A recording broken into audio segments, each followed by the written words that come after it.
열왕기하 5장 9절에서 14절까지 저와 여러분이 교독하신 후에 14절은 함께 읽도록 하겠습니다.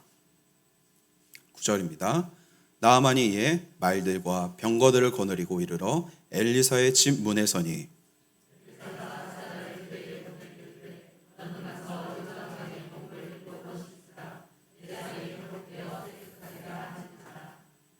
나아만이 노하여 물러가며 이르되 내 생각에는 그가 내게로 나와 서서 그의 하나님 여호와의 이름을 부르고 그의 손을 그 부위 위에 흔들어 나병을 고칠까 하였도다.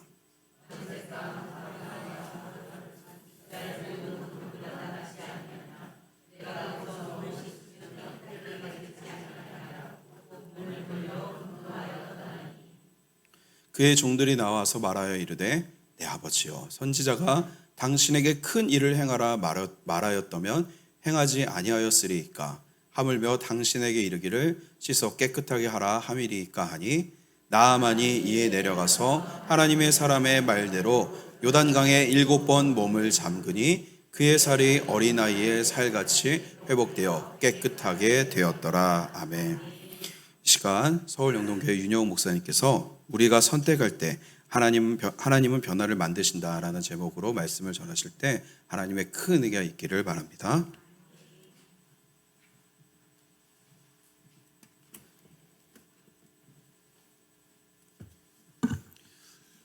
오늘 예배에 함께 참여하신 모든 성도님들 환영합니다. 아름다운 교회, 복된 교회, 은혜가 충만한 교회, 백옷영동교회 저는 오늘 처음 와봤습니다. 네, 아름다운 교회에서 또 함께 예배하면서 말씀 증거하게 되어서 대단히 기쁨과 영광으로 생각합니다. 오늘 조금 전에 함께 읽었던 성경 말씀은 나아만 장군, 하나님의 기적적인 치유를 체험했던 나아만 장군의 이야기로 우리에게 잘 알려진 유명한 본문입니다. 저희 어릴 때는 주일학교 때를 떠올려 보시면 이렇게 영상이라든지 이런 것이 없었습니다.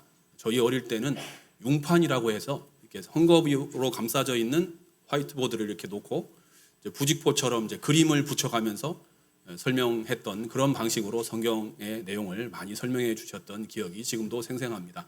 저보다 앞서 주일학교 다니셨던 유경험자들은 다 기억이 있으시리라고 생각합니다.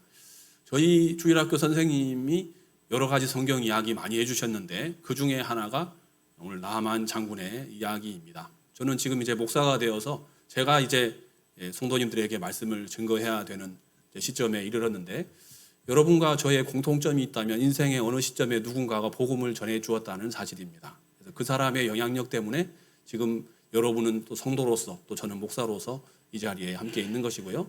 그래서 이 말씀이 있도록 이미 나아만 장군에게 기적적인 치유를 베푸셨던 하나님께 영광 돌리고 또 그 말씀이 하나님의 뜻 가운데서 성경으로 기록되어서 오늘 우리가 읽을 수 있고 체험할 수 있어서 감사하고 또 어릴 때 주일학교 선생님 이 말씀을 지금까지 기억에 생생하도록 잘 들려주셔서 감사하고 이 말씀 통해서 오늘 우리에게 필요한 은혜 반드시 주실 줄로 믿고 감사드립니다.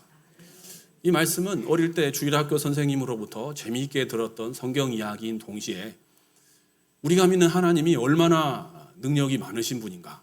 그래서 그 하나님께 나아가기만 하면 인생의 어떤 문제든지 해결될 수 있다고 하는 확신을 주었던 능력의 본문이기도 합니다. 그래서 오늘 이야기를 하나 해야 되는데요. 일단 그 나아만 장군이 누구인가를 살펴야 합니다. 나아만 장군은 어떤 인물입니까? 우선 그는 아람 사람입니다. 아람이라고 하는 나라가 어떤 나라인고 하면 이스라엘 북동쪽에 인접해 있는 이웃 나라입니다. 역사적으로 이스라엘과 오랫동안 역사를 함께 해왔던 이웃에 있는 이방 나라이죠. 마치 중국이나 일본이 우리가 고려시대, 조선시대 지날 때마다 항상 옆에 같이 있었지 않습니까? 때로는 관계가 좋아서 화친을 하는 관계였기도 하고 때로는 적대 관계로 전쟁을 했던 적도 있는 그런 이웃 나라입니다. 지정학적으로 그 이스라엘처럼 아프리카, 유럽, 아시아 이 3개 대륙이 교차하는 중간쯤에 있다 보니까 제국이 등장하면 항상 침략을 많이 받았던 그런 나라이기도 합니다. 성경에는 아람이라고 표현되어 있기도 합니다만 더 많은 경우에 수리아라고 표현되어 있습니다. 지금 지진나 있는 그쪽 약간 남쪽 지역에 해당되는 곳이죠. 그래서 수리아에 포함되는 그 지역 그 도시들이 안디옥이라든지 우리가 성경에 나오는 다소라든지 이런 도시들이 포함되어 있는 지역이 수리아 지역입니다. 성경에 보면 수로보니게 여인이 나오는데 예수님께 와서 청했던 여인이죠. 수로보니게는 두 가지의 합성어죠. 그러니까 시리아 페니키아 여인, 그러니까 수리아 지역에 있는 베니게 사람 여인이 예수님께 나와서 청했다라고 알려진 그곳이 바로 아람이라고 하는 나라입니다. 그럼 이때가 언젠고 하니 엘리사 선지자가 활동하던 시대인데 이 당시 아람 왕은 베나닷 1세입니다. 그리고 이스라엘 왕은 여호람이 다스리고 있는 그런 시대이죠. 앞에 두 장을 넘겨보시면 3장 서두에 이 여호람 왕의 통치가 어떠했다고 기록하고 있는 거 아니 한마디로 말하자면 느밧의 아들 요로보암의 길로 행했던 그런 시절이었습니다. 그러니까 그의 아버지인 아합 이세벨보다는 조금 다행히 나았지만 그래도 그도 역시 느밧의 아들 요로보암의 길로 행하였더라. 여러분 이 길은 어떤 길인고 하니 바알과 아세라 섬기면서 온 나라가 도탄에 빠질 수밖에 없는 영적으로 암흑과 같은 암울한 시대였다는 것을 보여주죠. 그러니까 오늘 말씀은 오늘 이야기 자체가 아주 아이러니한 이야기입니다. 하나님 백성은 지금 바알과 아세라 섬기면서 하나님 찾지 않습니다. 그런데 이 아람 사람, 이방 나라 사람 나아만이라는 사람이 하나님을 어떻게 알고 이까지 찾아와서 하나님의 권능으로 나병이 낫는 치유를 경험했다. 이것을 기록하고 있는 것이죠. 성경에 그의 이야기는 오늘 5장에도 나옵니다만 누가복음 4장 27절에 한 번 더 나옵니다. 예수님이 나사렛 회당에 들어가서 말씀을 증거하셨는데 나사렛은 예수님의 고향이지 않습니까? 고향 사람들이 예수님을 받아들이지 않았습니다. 예수님을 배척했죠. 그러니까 그들의 완악함을 예수님이 이제 책망하시기 위해서 구약 성경에 나오는 누구나 알만한 두 가지를 예를 드십니다. 하나는 엘리야 선지자 시대에 이스라엘에 수많은 과부들이 있었죠. 그런데 그 어떤 과부에게 엘리야가 보냄을 받지 않고 오직 사르밧 혹은 사렙다 과부, 시돈 북쪽에 있는 이방 그 마을입니다. 그곳으로 보냄받지 않았느냐. 이게 하나의 예이고 또 하나의 예는 오늘 그 당시 엘리사 선지자 시대에 수많은 이스라엘의 나병 환자가 있었을 터인데 그 어떤 한 사람도 주님께 나와서 그 치유를 경험하지 못했는데 이 나아만 장군 한 사람만 이 하나님의 치유를 얻지 않았느냐라고 예수님이 나사렛 사람들을 향해서 그 말씀하셨을 정도이니 이 사람은 누구나 알만한 이스라엘 사람들 중에 성경을 읽어본 사람은 다 알 수 있을 만한 그런 인물입니다. 또한 그는 군대 장관이라고 표현하고 있습니다. 당시의 정치와 그 군이 분리가 되지 않은 상황임을 고려할 때 이 사람은 나라의 2인자일 가능성이 높습니다. 평소에도 왕을 보좌해서 국정을 논할 뿐만 아니라 병력을 통솔하는 그런 지위를 가진 사람이죠. 게다가 왕이 유고시가 되면 이 사람은 왕의 역할을 대신하는 나라의 권력을 가진 사람입니다. 게다가 이 사람은 나라를 위기에서 구원한 전쟁 영웅, 민족의 영웅입니다.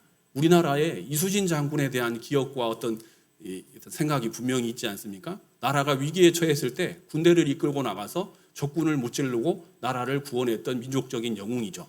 그래서 이 사람은 한마디로 백성들의 존경을 받는 인물입니다. 또한 왕으로부터 신임을 얻는 그런 고위 관료이자 그 나라의 국방을 책임지는 그런 사람이었죠.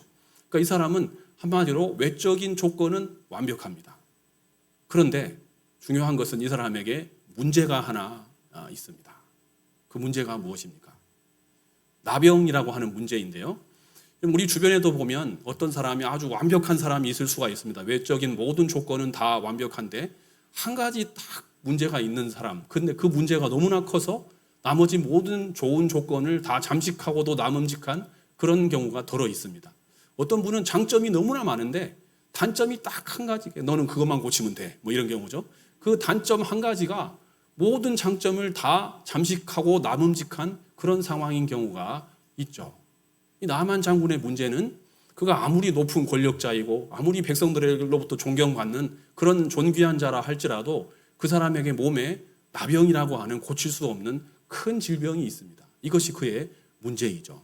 그의 상황의 이 문제를 한 세 가지 정도로 추론해 볼 수 있습니다. 한 가지는 그의 이 나병이라고 하는 문제는 그가 국방장관이라고 하는 지위를 얻은 다음에 그의 능력을 인정받은 다음에 후천적으로 얻은 질병일 가능성이 대단히 높습니다.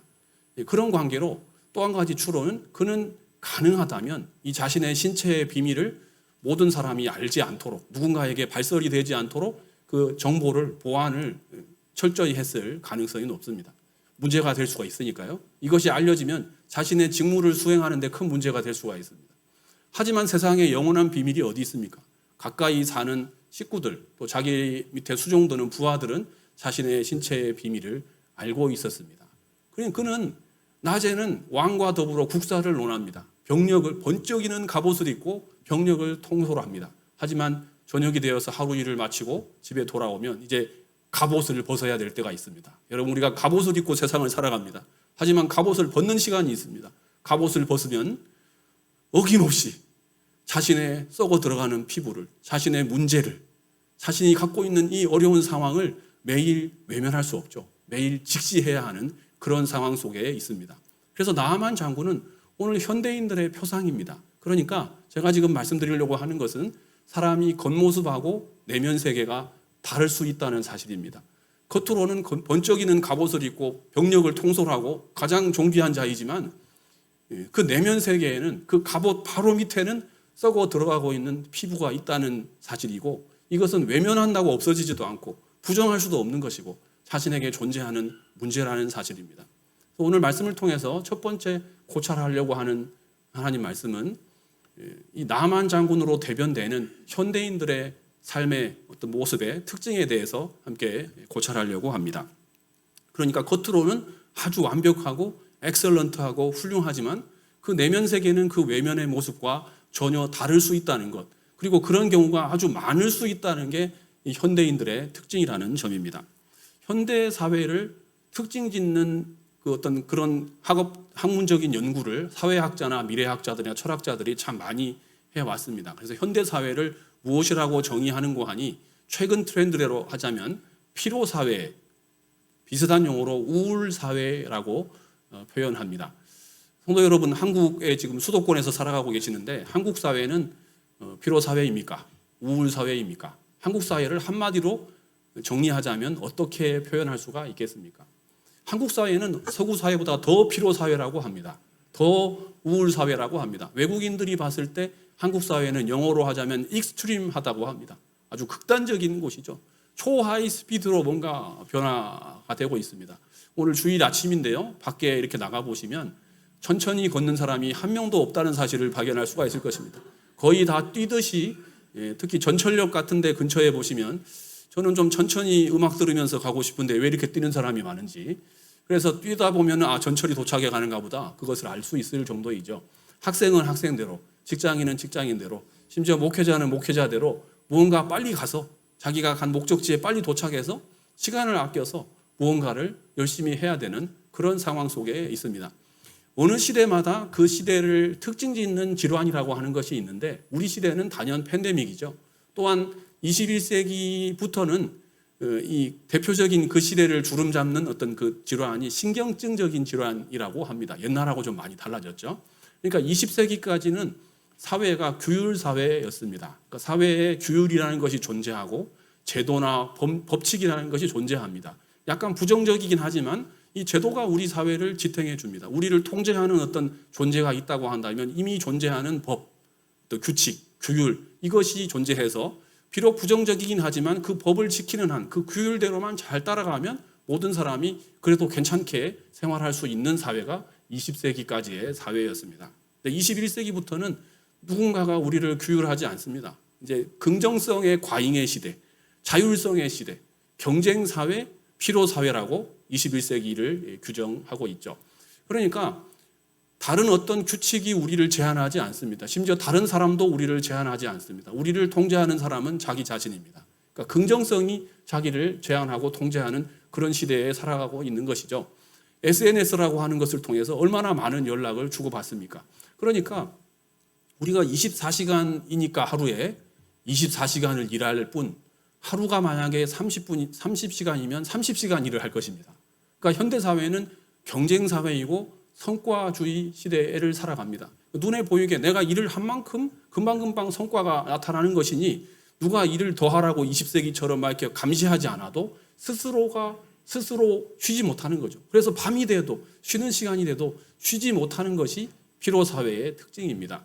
여러분, 그러다 보니 이런 상황을 가장 잘 설명하는 것을 그 용어가 난비한다고 설명합니다. 그러니까 방향을 모른 채 마구 날아다니는 거죠. 이 날아다니는 것은 떨어지지 못합니다. 계속 날아다녀야 됩니다. 그러면 피로사회의 결론은 무엇이냐? 그러면 어떻게 됩니까?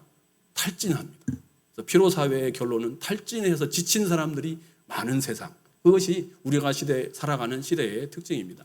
현대사회의 특징은 SNS를 빼놓고 이야기할 수가 없죠. 여러분 얼마나 많은 단톡방을 가지고 계십니까? 제가 제 스스로를 보니까 1시에서 4시 사이를 빼고는 1년 내내, 일주일 내내 연락이 옵니다. 단톡방의 무덤 속에서 살아가고 있죠. 여러분 우리는 지구 반대편에 있는 사람하고도 한밤중에도 연락을 하고 있을 뿐만 아니라 멀티태스킹이라고 하는 것으로 대변되는 여러 사람하고 동시에 한꺼번에 얘기하고 있다는 사실, 놀라운 시대를 살아가고 있습니다. 그런데 SNS로 얼마나 많은 사람하고 대화하고 접촉하고 소통을 합니까마는 그 SNS상에서 만난 사람하고 내 내면의 세계를 이야기하지는 않습니다. 제가 지금 말씀드리려고 하는 것은 내면 세계에 관한 것입니다. 겉모습하고 내면 세계가 다를 수 있다는 것이죠. 그러면 내면에 내가 어떤 상황 가운데 있는지, 어떤 문제가 있는지 SNS에서 만난 사람에게 이야기할 수는 없는 노릇이죠. 그런 인간관계는 대체로 안부를 묻거나 필요한 내용을 주고받거나 또는 자료를 전달하는 그런 인간관계라고 볼 수밖에 없습니다. 현대인들은 이렇게 작은 그룹에서 또 의미 있는 한 사람으로 존재하는 것도 좋아하지만 더 많은 사람들은 군중의 일원으로서 나 혼자 산다처럼 누군지 모르는 내 정체성이 드러나지 않는 다수의 군중 속의 한 명으로 살아가기를 좋아합니다. 그래서 현대가 갈수록 작은 교회보다도 대형 교회로 많은 사람들이 가는 이유가 내가 의미 있는 신앙생활 한 사람으로서 기억되는 것을 원하는 욕구도 있지만 또 한편으로는 아무도 모르는, 내가 누군지 모르는, 내가 김 집사인지 박 집사인지 모르는 많은 사람 중에 한 명으로 그렇게 그냥 편안하게 신앙생활을 하고자 하는 그런 경우도 더러 있다는 거죠. 현대인들은 외면 세계를 아름답게 가꿀 수가 있습니다. 운동을 통해서 또 좋은 화장품이나 좋은 의복을 통해서 외면 세계를 그 사람의 내면하고 전혀 다른 모습으로 가꿀 수가 있죠. 그리고 그 칼로리가 좋은 또 저칼로리의 식단으로 식사를 하고 디카페인 커피를 마시고 그 모든 유비쿼터스와 같은 모든 것이 연결되어 있는 공간에서 공부를 하거나 일을 합니다. 웬만하면 온라인으로 다 처리되기 때문에 직접 방문하지 않아도 그냥 스마트폰으로 모든 걸 해결할 수 있는 그런 시대를 살아가고 있습니다. 퇴근하면 땀이 많이 나지 않는 요가나 스트레칭으로 운동을 하고 일찍 잠자리에 드는 그런 시대를 우리가 살아가고 있습니다. 모두가 편리한 것, 힘을 덜 들이고 효율성이 있는 것, 그런 것이 최고의 가치인 것처럼 생각하는 시대를 살아가고 있습니다. 그런데 문제는 내면 세계는 그렇지 않다는 거죠. 내면 세계는 각종 SNS로 주고받았던 말들로 인한 상처. 이 경쟁사회, 나는 좀 천천히 가고 싶은데 내가 천천히 가면 다른 사람이 나보다 또 빨리 가고 있기 때문에 뒤처질 수밖에 없다고 하는 긴장감, 불안감, 이 다른 사람과의 갈등, 트라우마, 공포감, 우울감, 피로감, 이런 가운데서 살아가고 있다는 사실이죠. 겉과 속이 다를 수 있다는 점에서 나만 장군은 한 사람이라기보다는 현대인들의 표상이라는 것을 말씀드리려고 하는 겁니다. 전에 우리 교우 중에 그 교회 이제 주보에 칼럼란이 있는데 이제 칼럼을 돌아가면서 쓰는 그런 때가 있었습니다. 그래서 한 집사님이 평소에 너무나 핸섬하고 나이스하고 참 신앙도 좋고 자타가 공인하는 모범적인 어떤 신앙인인데 칼럼을 이런 제목으로 썼습니다. 제 안에는 울고 있는 또 다른 제가 있어요. 이런 칼럼을 써서 전교인을 놀라게 했던 적이 있습니다. 자초지종을 알고 보니까 이분은 겉으로 보이는 모습하고 다르게 그 가정에 위기가 있었습니다. 가정은 가정 폭력과 가정 불화로 인해서 지금 가정이 파탄 나기 일보 직전에 있는 상황인데 그러한 자신의 내면 세계를 가정 상황을 폭로하는 칼럼이 이 칼럼이었습니다. 그러니까 이분이 알려준 게 있는데 자기가 이런 문제를 겪고 있는데 교회 안에서는 그 아무에게도 말을 할 수가 없더라는 거죠. 교회라고 하는 공간, 이 공동체의 특징은 가족과 우리 얼마나 지금 가족과 같습니까? 와플을 정말 맛있게 먹었습니다. 다 서로 너무 잘 알아요. 그런데 이런 상황에서 내가 가정에 문제가 있어요. 내가 내 내면 세계에 문제가 있다는 것을 이야기할 수 없더라는 거죠. 그러니까 상담을 하려면 멀리 가서 전혀 내가 누군지를 모르는 누군가한테 가서 상담을 하면 했지 교회 안에서는 자기의 문제를 이야기할 수 없더라는 거죠. 그러다 보니까 점점 문제가 깊어갈수록 겉으로 드러나는 다른 사람에게 대하는 자신의 모습은 훨씬 더 친절하게, 훨씬 더 웃는 모습으로, 훨씬 더 이게 스마트한 모습으로 자꾸 외면 세계를 가꾸어 나가는 자신의 모습을 발견했다는 거죠. 그러니까 시간이 갈수록 외면과 내면의 괴리가 생기는 그런 상황을 맞이했다는 이야기를 들은 적이 있습니다. 상담 심리를 공부해 보면 그 이상 심리를 연구하는 한 과목이 있습니다. 이상 심리를 연구해 보려면 교과서와 같은 책이 하나 있습니다. DSM-4라고 이제 5까지 나왔는데 한국말로도 번역됐습니다. 다축적 진단 체계라고. 그러니까 이 세상에 인류에게 존재하는 이상 심리를 연구하는 책인데, 그러니까 이 사람이 어떤 그 현실 감각이 있느냐, 그다음에 대인관계 능력이 있느냐, 자기 통제 능력이 있느냐, 한 4-5가지 정도의 기준을 가지고 이상 심리를 다 연구해 놓은 거죠. 그러니까 이 세상에 존재하는 이상 심리의 범주를 구분하고 그 범주 안에 나타나는 어떤 세부 항목들, 또 그 항목들의 증상들까지 총망라해 놓은, 그러니까 이상 심리로 말하면 백과사전과 같은 그런 자료입니다. 대표적으로 우리가 잘 알고 있는 것이 불안장애인데, 불안장애라고 하는 범주 속에는 한 4-5가지 정도 세부 증상이 있습니다. 범불안증, 공포증, 이 대인기피증, PTSD, 강박증, 이런 것들이 있습니다. 이렇게 보면 현재까지 임상을 통해서 인류가 발견한 이상 심리는 범주로 말하면 한 20가지, 세부 증상으로 따지면 한 300가지 정도가 존재합니다. 그러니까 그 이상과 정상을 구분하는 경계를 가지고, 어떤 기준을 가지고 이상 심리를 연구해 보니까 한 300여 종이 존재하는데, 오늘 이 자리에 함께 예배하시는 저와 여러분은 이 300가지에 해당이 안 되셔가지고 지금 정상인으로서 지금 예배를 드리고 있다는 사실이 놀라운 사실입니다. 그럼 저의 결론은 이상과 정상의 경계는 모호합니다. 그러니까 여러분 옆에 있는 분을 생각해 보시면, 여러분 옆에 있는 분 정상이시죠? 네, 정상입니다, 다. 그러니까 어디까지 이상해야 이상한 겁니까? 어디까지 덜 이상해야 정상인 겁니까? 이거 아무도 이거 얘기할 수 없습니다. 그러니까 정상과 이상은 원래 경계가 모호한 거죠. 그러니까 반대로 얘기하면 우리 모두는 약간 이상한 증세를 가지고 있습니다. 정도의 차이가 있을 뿐. 그러니까 저는 DSM-4 보면서 강박증을 보나, 뭐 공포증을 보나, PTSD를 보나, 왜 다 제 얘기를 하는 것 같죠? 그러니까 저에게도 그 모든 증세가 약간씩은 있는 건데도 불구하고 정상적으로 이렇게 신앙생활을 할 수 있고, 여러분 우리가 팬데믹을 통해 배운 것이 무엇입니까? 특별한 일이 축복이 아니라 일상이 축복이죠. 일상적인 생활을 할 수 있다는 것. 여러분 이거 하나님의 은혜입니다. 이 많은 증상들 가운데서 나는 왜 정상이지? 하는 것을 매 페이지를 넘길 때마다 느낍니다. 나는 왜 정상이지? 나는 정상인가? 하는 생각을 계속 해볼 수밖에 없다는 거죠. 현대인들이 그렇습니다. 현대인들은 그 내면 세계에는 강박증과 공포증과 불안함과 우울감과 피로감과 타인에 대한 분노로 가득한 그런 삶을 살아가고 있다는 사실이죠. 여러분 저는 집에 혼자 있는 걸 대단히 좋아합니다. 목회를 하니까 어쩔 수 없지만 하루는 정말 아무것도 안 하고 싶은 날이 있습니다. 아무도 안 만나고 싶은 날이 있습니다. 오늘은 정말 비까지 내리면 정말 우울한 날이 있습니다. 전화기를 그냥 쓰레기통에 버리고 싶은 그런 날도 있습니다. 기도 응답이 빨리 되지 않을 때, 정말 내가 계획한 일들이 뜻대로 되지 않을 때, 우리는 하루에도 15번씩 포기하고 싶은 마음을 가질 때가 있습니다. 성도 여러분, 그럴 때 반드시 기억해야 될 것이 있습니다. 우리는 그렇게 연약합니다. 그런데 이렇게 연약한 우리를 위해서 예수님이 십자가에 죽으셨다는 사실입니다. 하나님의 사랑의 극치가 무엇입니까? 아들을 보내주셔서 하루에도 15번씩 포기할 수밖에 없는 우리를 위해서 십자가에서 죽으심으로 우리를 구원하셨다는 사실입니다. 이 얼마나 놀라운 복음입니까? 나만 알고 있을 것이 아니라 모든 사람에게 알려져야 될 복음이지 않습니까? 오늘 두 번째 말씀을 통해서 고찰하려고 하는 점은, 그가 선지자에게 하나님의 능력으로 치유를 얻기 위해서 왔는데 엄청나게 큰 금액의 예물을 가지고 왔다는 사실입니다. 여러분, 그가 군대 장관이기 때문에 그의 문제를 해결하려고 많은 노력을 해보았을 것입니다. 어디 가서 요양도 해보고, 또 어디 좋은 곳에 가서, 또 좋은 의원에 가서 진찰도 받아보고, 약도 먹어보고, 온천도 해보고, 심지어 자기가 믿는 림몬 신당에 가서 예물을 바치면서 기도도 해보았을 것입니다. 하지만 옛날이나 오늘날이나 나병은 쉽게 고칠 수 없는 불치병이죠. 그래서 그 모든 시도 끝에 더 절망에 빠질 수밖에 없는 것이 불치병 환자들이 갖는 어려움이지 않겠습니까?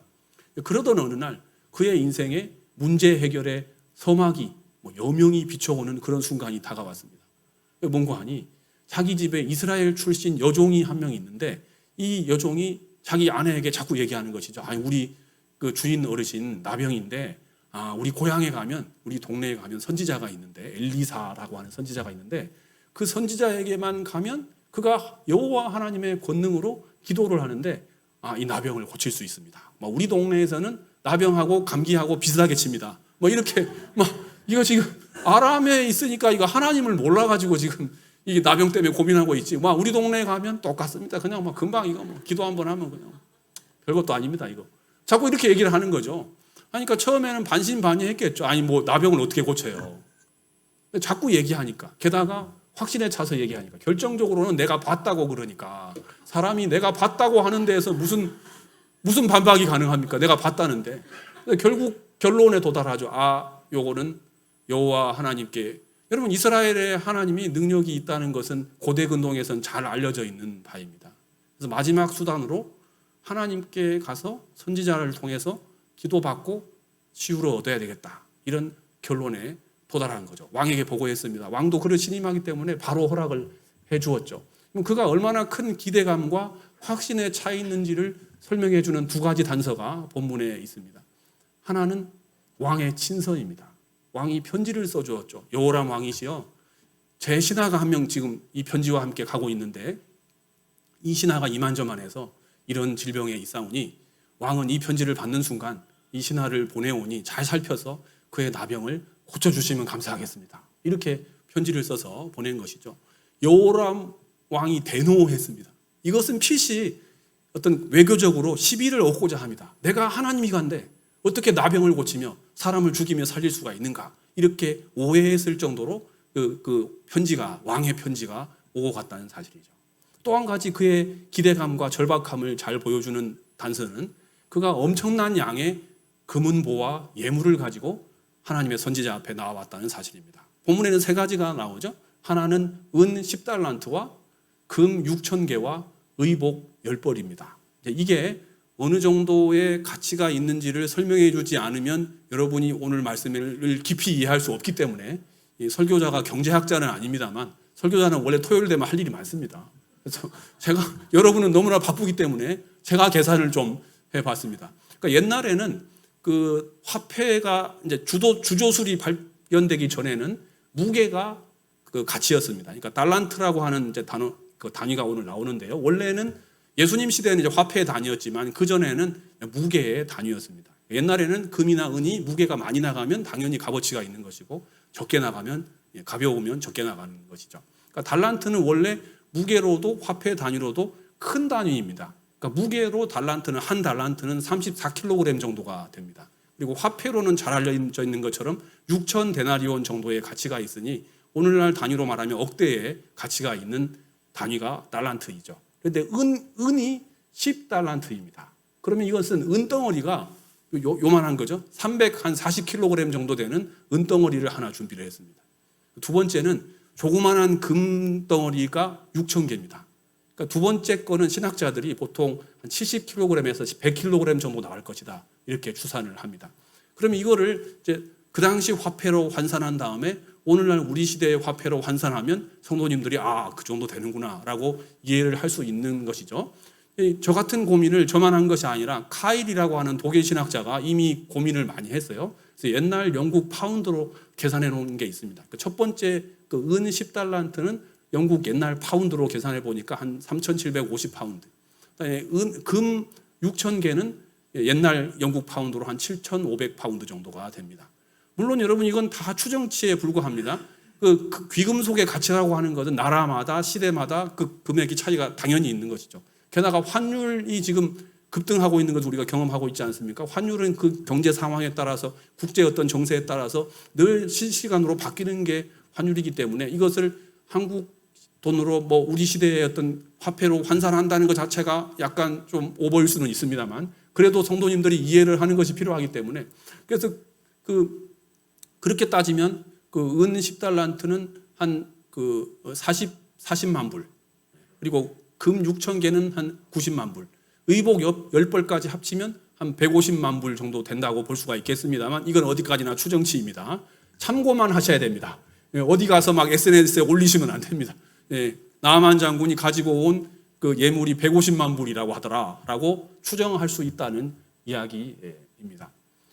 그러니까 그는 지금 엄청난 양의 보물을 가지고 왔습니다. 물론 얼마 전까지 세계 부동의 1위의 부호가 빌 게이츠였는데 그가 가진 한때 에세 총액이 860억 불이었다고 하니까 그의 비길 바는 아니지만 옛날 사람이니까 굳이 비교하자면 빌 게이츠보다 조금 덜하지만 상당한 재물을 가지고 지금 선지자에게 나온 거죠. 그럼 이게 어떻게 가능했을까요? 두 가지 가능성이 있습니다. 하나는 왕이 국가의 내탕고를 열어서 밀어줬을 가능성이 있습니다. 자, 이거 들고 가서 나가지고 와. 너무 신하를 신임하니까 국가의 보물고를 열어서 밀어줬을 가능성이 하나 있죠. 또 하나는 그의 개인의 재산이라고 한다면 다 쓸어모은 겁니다.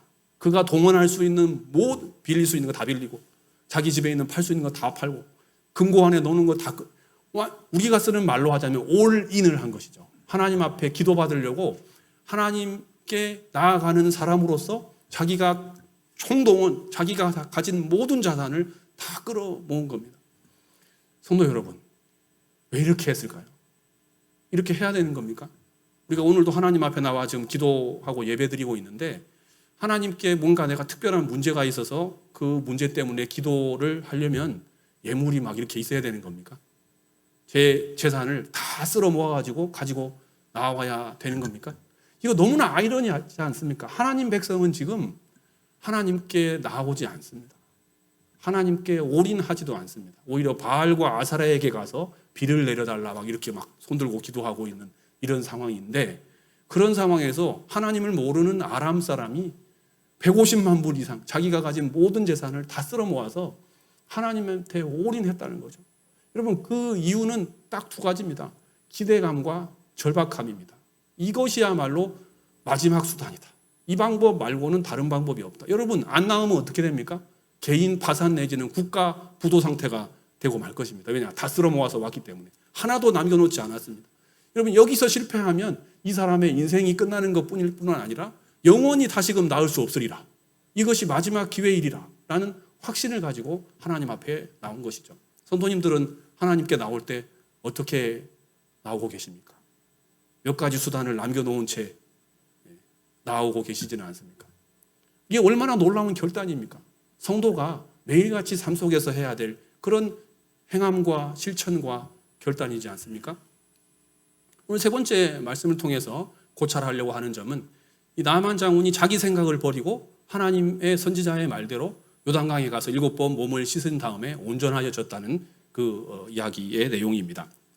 여러분 그가 이 150만 불 이상 되는 예물을 담은 병거와 수레와 말, 여러분 왕의 군대 장관의 친위대가 지금 뽀얀 먼지를 일으키면서 지금 이 엘리사 선지자의 집 앞에 도착을 했습니다. 뭘 기대했겠어요? 선지자가 나와서 어서 장군님 어서 오십시오. 자 어디 팔뚝을 한번 열어서 보여주시죠. 어디가 제일 심합니까? 자기가 믿는 하나님의 이름으로 내 당처 위에 손을 흔들어 기도해가지고 뭔가 나병을 고칠까 기대했던 거죠. 근데 이게 웬일입니까? 선지자는 나와서 보지도 않습니다. 종이 한 명 나오더니 요단강에 가서 7번 몸을 씻고 나으시오. 이렇게 하고 뭐 들어가 버렸어요. 더 다른 내용이 전혀 없습니다. 나아만 장군이 순간 당황했겠죠? 결국 그는 화를 냈습니다. 분노하여 돌아가려고 했어요. 기술을 돌려서 이 사절단의 병거와 마병의 기술을 동북쪽으로 돌려서 돌아가려고 지금 하는 차이입니다. 그런데 그가 이렇게 말합니다. 내 생각에는 선지자가 나타나서 하나님의 이름으로 기도해서 기적적인 치유로 뭔가 어떤 액션을 통해서 하나님의 치유를 경험했건만 요단강에 7번 씻어라 이게 어인 말이냐 이거죠. 여러분 이 사람은 여러 번 씻어본 사람입니다. 여러 번 뭔가 액션을 해본 사람입니다. 그가 도달한 결론이 무엇입니까? 나병은 씻어서 낫지 않습니다. 그의 결론에 이 내 생각이라고 하는 것은요 합리적이고 과학적이고 의학적이고 상식적입니다. 반대로 선지자의 요청이 비합리적이고 비과학적이고 비상식적이고 비합리적인 거죠. 여러분 어떻게 나병이 물로 씻어서 낫습니까? 게다가 물로 씻어서 나을 거면 아마나와 바르발 두 다메섹 강의 지류인 우리 고향에 가면 훨씬 더 깨끗한 강, 실제로 고대로부터 황금의 강이라고 불리는 강들이죠. 거기서 씻는 것이 더 효과가 있지. 가보신 분은 아시겠지만 요단강은 때로는 수량도 적거니와 흙탕물에 가까운 그런 수질 상태입니다. 어떻게 그런 물에 씻어서 나을 수가 있느냐? 이 말이 안 된다. 그래서 화를 내면서 돌아가려고 하면서 했던 얘기가 내 생각에는 이렇게 이야기했던 거죠. 부하들이 이제 나와서 간청을 합니다. 아버지요, 여기까지 왔는데, 다 쓸어 모아서 왔는데 여기까지 올 때는 대단한 결단을 가지고 온 거지 않습니까? 만일에 선지자가 이것보다 훨씬 더 어려운 일을 요구했다면 그거 안 할 겁니까? 아니, 훨씬 더 어려운 거를 시켰다면 어디 백두산 꼭대기에 올라가 가지고 뭐 어떻게 해라고 했든지, 뭐 물구나무를 선체 동네를 7바퀴 돌라고 했다든지 더 어려운 일을 시켰더라면 그 일을 안 할 겁니까? 하물며 강에서 씻고 나으라는데 그 못할 이유가 뭐가 있습니까? 라고 진심 어린 조언을 했죠. 이 조언이 나만 장군의 마음을 움직였습니다. 그래, 좋다. 그러면 동북쪽으로 행하던 기술을 동쪽으로 돌려서 가장 최단거리 요단강으로 직행을 했죠. 그리고 그 정결 예식 때 입는 이제 옷으로 갈아입은 채 드디어 나만 장군이 내 생각을 버리고 하나님의 선지자의 말대로 한 걸음씩 요단강에 발을 담그기 시작했습니다. 성도 여러분, 저는 여기서 중요한 그 질문을 하나 발견을 했습니다. 사실 제가 목사가 된 이유는 제가 학생 때부터 주일학교 선생님으로부터 배운 것도 있지만 제가 스스로 성경을 보면서 제가 발견했던 몇 가지 인생 질문들 때문입니다. 그 중에 대부분은 답을 얻기도 했고 그런 답은 제 인생 자산이 되는 경우가 있죠. 그 질문과 답은 제 인생의 방향을 송두리째 바꾸어 놓거나 제가 고민했던 문제를 해결해 주거나 때로는 낙심했을 때 다시금 일어날 수 있게 하는 힘을 주기도 합니다. 대부분의 질문들은 답을 얻기도 했지만 때로는 또 답을 얻어가는 그런 질문도 있습니다. 그 중에 하나가 오늘 이 나만 장군에게 있었던 질문인데 그것을 성도님들께 나누어 드리려고 합니다. 두 가지 가능성이 있는데 하나는 나만 장군이 7번을 지금 내려갔다 오지 않습니까? 그러니까 한 번 들어갔다 나올 때마다 조금씩 좋아질 가능성, 이 하나가 있습니다. 두 번째 가능성은 한 번부터 6번째까지는 조금도 차도가 없다가 마지막 7번째에 들어갔다 오니까 완전히 다 나았더라. 한꺼번에 나와서 회복되었더라. 이 두 가지 가능성이 존재합니다. 성도님들은 고민 자체를 안 해보셨겠지만 여러분은 어떤 두 가지 중에 어떤 것이 더 가능성이 높다고 생각하십니까? 결론부터 말씀드리면 저는 결론에 이르지 못했습니다. 그러니까 이제 답을 얻지 못했지만 우리가 큐티를 하고 말씀을 묵상하고 성경을 연구하고 설교를 준비하는 데는 아무런 지장이 없습니다. 결론에 이르지 못했어도 설교가 가능하다는 사실이 놀라운 일이죠. 성도 여러분, 우리가 성경을 보다가 양쪽 중에 해야 될 때는 대단히 조심해야 합니다. 특히 성경이 명확하게 설명하고 있지 않은 것을 한쪽을 굳이 선택해야 할 때는 성경 전체의 복음적인 빛 가운데서 성령님의 조명하심 가운데서 이 본문의 주제와 문맥과 성경이 지금 교훈하려고 하는 영적 메시지와 부합하게 선택을 하는 것이 중요합니다. 그러면 여전히 두 가지 가능성을 가지고 조금 생각을 더 해보면 첫 번째 방안, 그러니까 한 번 내려갔다 올 때마다 조금씩 차도가 생기는 방안은 그건 가능합니다. 그것은 어렵지 않습니다. 그러나 누구나 할 수 있는 일입니다. 어렵지 않다고 하는 것은. 이 방법은 고난이 전혀 없습니다. 한 번 내려갔다 올 때마다 조금씩 좋아진다. 여러분, 월급을 매달 받지 않습니까? 월급을 매달 받으면 한 달 동안 일을 할 힘이 생기죠. 월급을 모았다가 10년에 한 번 준다 그러면 그 뭐라고 불러야 되죠? 봉급이라고 해야 돼. 그러면 힘이 나겠습니까? 매달 받으니까 한 달 생활할 수가 있는 것이지 않겠습니까? 여러분, 한 번 내려갔다 올 때마다 차도가 생기면 그거 어렵지 않습니다. 그거 70번도 가능합니다. 아마 7번에 끝나지 않았을 거요. 그 톨스토이의 사람에게는 얼마만큼의 땅이 필요한가라고 하는 단편 소설이 있습니다. 그 바흠이라고 하는 소장농이 있는데 이 사람은 늘 가난하게 생활을 하니까 그 지주가 한 번은 이 사람을 불러다가 오늘 딱 여기서 시작해서 해지기 전까지 너가 다니는 땅을 다 너에게 주겠다. 이렇게 제안을 한 거죠. 다만 해지기 전까지 이 원위치, 원래 출발점으로 돌아와야 한다. 그렇지 않으면 표시해 놓은 거 다 무효. 뭐 이렇게 얘기를 한 겁니다. 그래서 이 이제 바음이 신나가지고 오늘 한 100만 에이커 정도는 내 땅으로 만들 수 있겠구나 하면서 이제 막 여기저기 막 밟고 다니기 시작. 표시를 하면서 막 다녔죠. 그런데 이게 웬일입니까? 가도 좋은 땅이 계속 있는 거예요. 지금 반환점을 이제 돌아서 다시 돌아와야 될 시간이 되었음에도 중단하지 못한 거죠. 계속 더, 조금만 더. 이제 회가 막 뉘엿뉘엿 넘어갑니다. 이제 돌아오기 시작했죠. 막 뛰어서 돌아왔는데 너무 열심히 돌아오다 보니까 도착하자마자 죽었습니다. 네. 지주가 결국 불쌍히 여겨서 이 바음을 땅에다 묻어줬죠. 그러니까 사람에게, 이 소설의 결론입니다. 사람에게 필요한 땅은 100만 에이커가 아니고 한 평이라는 거죠. 사람에게는 한 평이 필요합니다. 그러니까 이 사람 지금 이 우리에게 지금 간파하지 못한 것, 이 사람이 우리에게 주려는 교훈이 무엇입니까? 모든 소설은 주제가 있습니다. 그럼 톨스토이가 오늘 우리에게 던지려고 하는 주제는 사람의 욕심은 끝이 없다는 것이죠. 7번에서 끝나지 않을 거요. 70번도 내려갔다 왔을 것입니다. 근데 두 번째 방법은 어떻습니까? 한 번 내려갔다 왔는데 반응이 없습니다. 두 번째 내려갔다 왔는데 그대로입니다. 한 번 갔다 올 때마다 자꾸 확인해 봤겠죠? 세 번째 내려갔다 왔는데 오히려 좀 심해진 것 같아요. 네 번째 내려갔다 왔는데 조금 더 반응이 없습니다. 언제가 가장 절망적이겠습니까? 네. 새벽이 제일 어둡다고 했습니까? 6번째가 가장 절망적이죠. 이 절망감은 실패를 많이 해보신 사람은 알 수 있는 절망감입니다. 그런 사람에게만 찾아오는 절망감이라고 하는 게 있습니다. 이번에도 안 되는구나. 나만 안 되는구나. 그럼 실패를 많이 해보신 분에게 가서 한번 물어보십시오. 그 사람만이 겪는 트라우마 같은 그런 절망감이 있습니다. 왜 나는 안 되지? 나는 또 이번에도 안 되지. 여러분 일생일대의 결단을 가지고 하나님 앞에 나왔는데 6번째까지 들어갔다 왔지만 아무런 반응이 없을 때 여러분 7번이 의미하는 바가 무엇입니까? 이것은 물이 깨끗해서 나은 것이 아닙니다.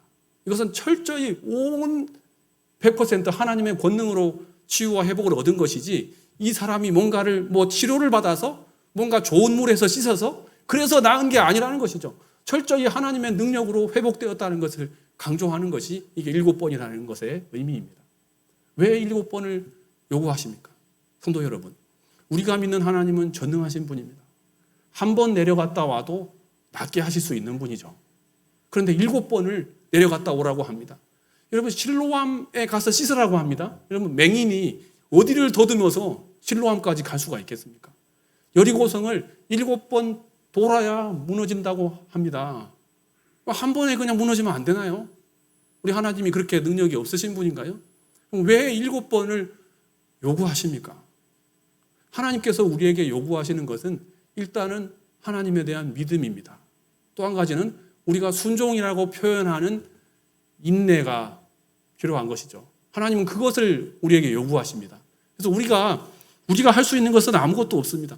기적은, 결과는, 치유는 철저히 하나님의 몫입니다. 하지만 우리가 할 수 있는 것이 한 가지가 있습니다. 우리가 할 수 있는 한 가지는 선택입니다. 선택을 잘 하는 것이 중요한 것이죠. 하나님께 올인하기로 선택하는 것은 우리가 얼마든지 할 수 있는 일이니까요. 그래서 히브리서는 이렇게 말합니다. 하나님께 나아가는 자는 반드시 두 가지 확신이 있어야 합니다. 하나는 하나님께서 계시다는 사실. 또 한 가지는 당연하죠. 또 한 가지는 그 하나님이 자기를 찾는 자에게 상 주시는 이시라는 사실을 믿어야 합니다. 성도 여러분, 6번째는 낙심이고 절망이지만 7번째는 희망이고 기적입니다. 우리가 하나님의 뜻을 따르기로 선택할 때 기적이라고 하는 변화를 하나님께서는 만들어내십니다. 영어로 We make a choice, God make a change. 우리가 선택을 할 때 하나님께서는 변화를 만들어내십니다. 주님께서 붙들어 주실 것입니다. 우리의 마음의 상처를 치유해 주실 것입니다. 절망적인 순간에도 7번째까지 갔을 때에 하나님의 기적적인 치유를 경험할 수 있을 것입니다. 나의 연약함 때문에 사실은 심지어는 7번까지 내려갈 수 있는 힘마저도 하나님께서 강권적으로 허락해 주실 것입니다. 그 하나님의 권능을 체험하는 저와 여러분 될 수 있기를 주님의 이름으로 축원드립니다. 기도하겠습니다. 고마우신 하나님 아버지, 오늘도 예배할 수 있음에 감사드리며 일상이 축복임을 감사드립니다. 해결되지 않는 문제를 두고 오랫동안 기도하면서 하나님의 도우심을 구하는 성도에게 내 뜻이 아닌 하나님 말씀에 순종하기로 결단하는 성도에게 내가 미처 알지 못했던 큰 역사로 임하여 주실 줄 믿고 간구합니다. 좋은 일이 있을 때만 기뻐하고 내가 해결 못하는 문제가 있을 때만 기도하고 감사할 거리가 생길 때만 감사하는, 그리고 나머지 대부분의 시간은 매일처럼 우울하게 피곤하게 주저앉고 싶은 그런 고난과 낭만 가운데 살아가는 이렇게 연약한 나 자신을 위해서 십자가를 지시고 십자가 위에서 하나님의 사랑을 확증하신 주 예수 그리스도의 하나님의 구속의 은혜를 찬양합니다. 나를 위해 이루시고 역사하실 하나님의 큰 일들을 기대합니다. 삶 가운데 하나님 살아계심과 함께하심의 증거가 분명히 나타나기를 원합니다. 크고 놀라운 하나님의 사랑, 복음의 진리를 세상 가운데 증거하는 축복의 통로가 되도록 우리 자신을 사용하여 주옵소서. 주 예수님의 이름으로 기도하옵나이다. 아멘.